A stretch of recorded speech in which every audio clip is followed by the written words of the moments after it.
Hello everyone, welcome to my Navya nursing class. Today we will study about hypernatremia. Hyper means होता है increase होना and नेट्रिया means होता है sodium, इमिया means होता है ब्लड।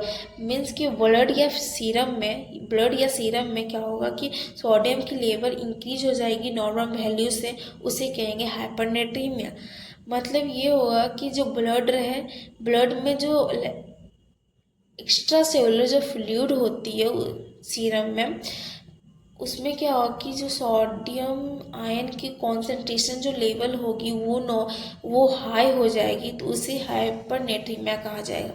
डेफिनेशन देखा जाए तो it is a condition of electrolyte imbalance in which sodium ion concentration in serum blood is higher than normal एवं 145 मिली इक्विवेलेंट पर लीटर। हाइपरनेट्रीमिया की जो कंडीशन क्रिएट होती है वो इलेक्ट्रोलाइट इम्बैलेंस होने की वजह से होता है। मीन्स कि जो ब्लड है या फिर सीरम ले, उसमें क्या होगी, सोडियम आयन की कॉन्सेंट्रेशन लेवल क्या हो जाएगी, हाई हो जाएगी नॉर्मल वैल्यू से, उसे हाइपरनेट्रीमिया कहेंगे। नॉर्मल वैल्यू जो होता है वो होता है 135 to 145 milliequivalent per litre होता है।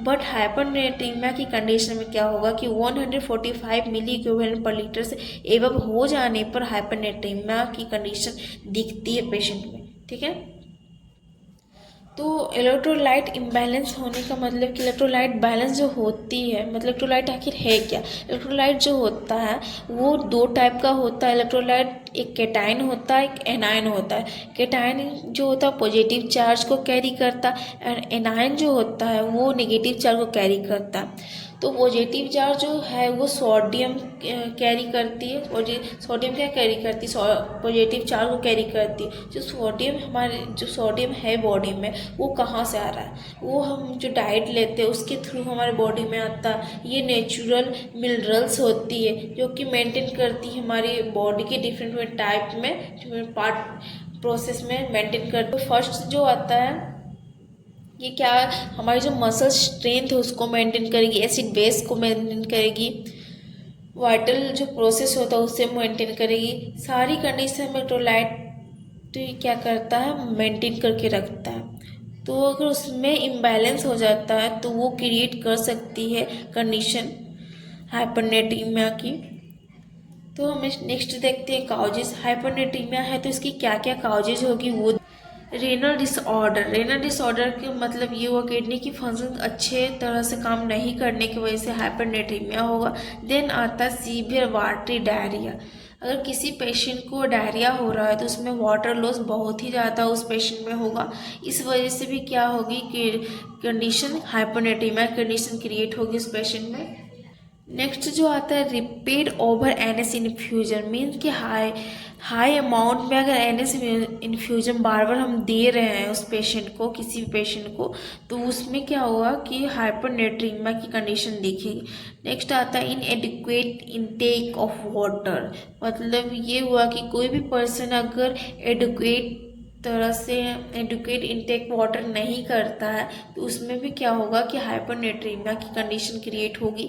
And then excessive loss of water from the urinary tract के थ्रू क्या होगा कि एक्सेसिव अमाउंट में वाटर लॉस हो रहा है तो भी ये कंडीशन क्रिएट कर सकती है हाइपरनेट्रीमिया की। देन आता है water loss associated with extreme sweating. जो मतलब एक्सट्रीम स्वेटिंग होगा, मीन्स क्या, जो एक्सरसाइज करते हैं पर्सन उनमें स्वेटिंग बहुत ज़्यादा होता तो उसमें भी क्या होगा, वाटर लॉस, उस पर्सन में वाटर लॉस की डिफिशेंसी हो रही है तो उसमें क्या होगा कि हाइपरनेट्रीमिया कंडीशन उस पेशेंट में भी, उस पर्सन में भी क्रिएट हो सकती है। ठीक, देन अगर काउजेज है तो उसकी साइन एंड सिम्टम क्या होगी हाइपरनेट्रीमिया वाले पेशेंट में। लेथार्जी होगी, ओडिमा होगा, वीकनेस होगा, उसे कमजोरी फील होगी, यानी इरिटेबिलिटी होगी, सीजर भी उस पेशेंट में आएगा। देन कोमा पेशेंट हो जा सकता है, सोडियम हाई लेवल में चला गया है तो ओलिगूरिया होगी, एन्यूरिया भी होगा क्योंकि वाटर लॉस ज़्यादा अमाउंट में हो रहा है। इंक्रीज डिजायर ऑफ थर्स्ट, मतलब कि वाटर इनटेक नहीं हो रही, वाटर लॉस हो रहा है, वाटर बॉडी में नहीं, हाइपरनेट्रीमिया हो गया तो इंक्रीज अमाउंट में क्या होगी, थर्स्ट होगी। ठीक है, एंड न्यूरो मस्कुलर एक्साइटेबिलिटी होगी, ये सारी साइन एंड सिम्टम है हाइपरनेट्रीमिया की। इसकी हाइपरनेट्रीमिया की कीज है फ्राइड। एफ का मतलब होता है fever, flush skin, and R का मतलब रेस्टलेसनेस, आई का मतलब होता है इरिटेबिलिटी, एंड ई का मतलब होता है एडिमा, एंड डी का मतलब होता है डिक्रीज यूरिन आउटपुट। यूरिन जो होता है आउटपुट वो डिक्रीज अमाउंट में होगा। तो ये सारी जो कंडीशन थी, ये जो कीज थी वो हाइपरनेट्रीमिया की है। अब देखते हैं इसकी मैनेजमेंट किस तरह से, अगर किसी पेशेंट को हाइपरनेट्रीमिया, किसी पर्सन को हाइपरनेट्रीमिया होगा तो वो उससे किस तरह से ट्रीट करेंगे, कैसे मैनेज करेंगे वो देखेंगे। ट्रीट अंडरलाइनिंग काउज, उस पेशेंट में किसी भी तरह का काउजेज दिख रहा है, किसी भी कंडीशन दिख रही है हाइपरनेट्रीमिया की, उससे ट्रीट किया जाएगा। Then provide salt restricted diet, मतलब कि सोडियम जो होता है वो सॉल्ट होता है, ठीक है, सॉल्ट होता है। अगर हम डाइट में फिर सॉल्ट ले रहे हैं रेगुलर डाइट में, तो वो प्रोवाइड क्या करेगी, वो सीरियस कंडीशन प्रोवाइड करने लगेगी। इसलिए रेस्ट्रिक्टेड किया जाता है कि डाइट में आप सॉल्ट नहीं लोगे। Administration of force water to correct the relative water deficit, means कि वाटर लॉस हो रहा है, ठीक, वाटर लॉस हो रहा है बॉडी में